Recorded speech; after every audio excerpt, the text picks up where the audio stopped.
नमस्कार दोस्तों, स्वागत है आपका हमारे चैनल भक्ति व्रत कथा में। भगवान कान्हा का आशीर्वाद आप सभी पर हमेशा बना रहे। अश्विन माह के शुक्ल पक्ष में आने वाली एकादशी को पापनकुशा एकादशी कहते हैं, जिसका मतलब है पापों पर रोक लगाने वाली एकादशी। आज के इस वीडियो में हम जानेंगे पापनकुशा एकादशी की तिथि, शुभ मुहूर्त और इसके महत्व के बारे में। पापनकुशा एकादशी का उपवास केवल पापों के नाश के लिए नहीं, बल्कि आत्मिक शुद्धि और भक्ति को बढ़ाने के लिए भी होता है। आइए अब जानते हैं कि यह एकादशी हमारे जीवन में कैसे सकारात्मक बदलाव ला सकती है और पापों को कैसे नष्ट कर सकती है।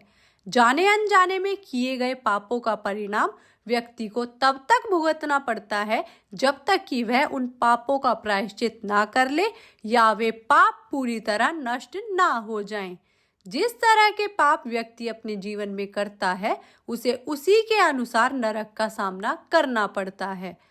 पापनकुशा एकादशी का उपवास इतना शक्तिशाली होता है कि यह व्यक्ति के जन्म जन्मांतर के पापों को केवल एक दिन और एक ही क्षण में समाप्त कर सकता है। जो व्यक्ति अश्विन माह के शुक्ल पक्ष की पापनकुशा एकादशी का व्रत करता है, वह अपने पापों का नाश कर सकता है।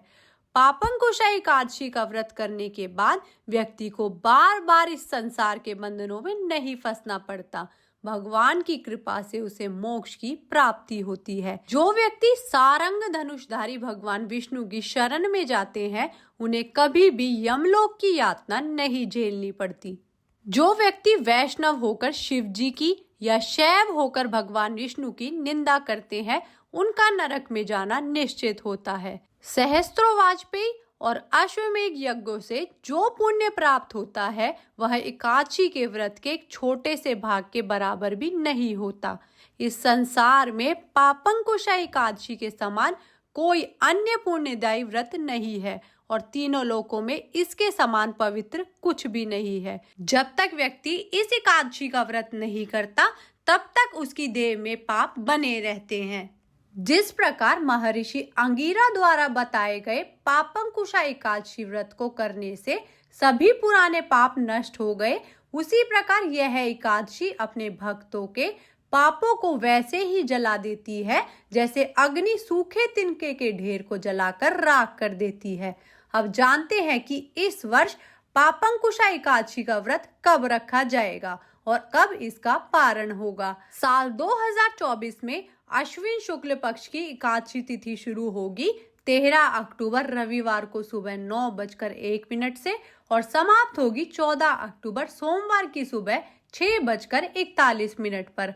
हालांकि रविवार के दिन सुबह से ही एकादशी की शुरुआत हो रही है, लेकिन रविवार को दशमी तिथि भी मिल रही है। इसलिए सभी वैष्णवों और गृहस्थों को 14 अक्टूबर सोमवार के दिन ही पापनकुशा एकादशी का व्रत रखना चाहिए। इस बार एकादशी का व्रत केवल 14 अक्टूबर सोमवार को रखा जाएगा। 14 अक्टूबर को सूर्योदय सुबह 6:27 पे प्रारंभ होगा और सूर्यास्त शाम 5:58 पर होगा। ब्रह्म मुहूर्त सुबह 4:51 से 5:39 तक रहेगा, जबकि अभिजीत मुहूर्त सुबह 11:49 से दोपहर 12:35 तक रहेगा। अमृतकाल शाम 6:09 से 7:36 तक रहेगा और राहु काल सुबह 7:30 बजे से 9 बजे तक रहेगा। द्वादशी तिथि की शुरुआत 14 अक्टूबर सोमवार को सुबह 6:41 से होगी और इसी समय हरिवासर का समय भी शुरू हो जाएगा। द्वादशी तिथि का समापन 15 अक्टूबर मंगलवार को सुबह 3:04 पर होगा। हरिवासर का समय जो सोमवार को शुरू हुआ था, वह करीब 12:30 बजे समाप्त होगा। हरिवासर के दौरान भगवान श्री हरि का स्मरण करें और मंत्र जाप करें। उनकी भक्ति करने से भगवान श्री हरि शीघ्र प्रसन्न हो जाते हैं और भक्तों को अपना आशीर्वाद प्रदान करते हैं।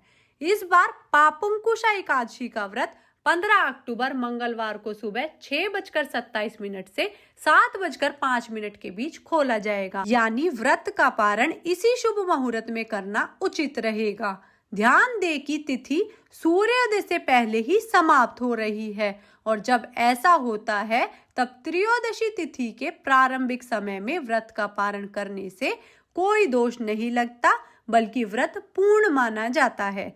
इसलिए आपको जो शुभ मुहूर्त बताया गया है उसी के अंदर अपना उपवास खोलें।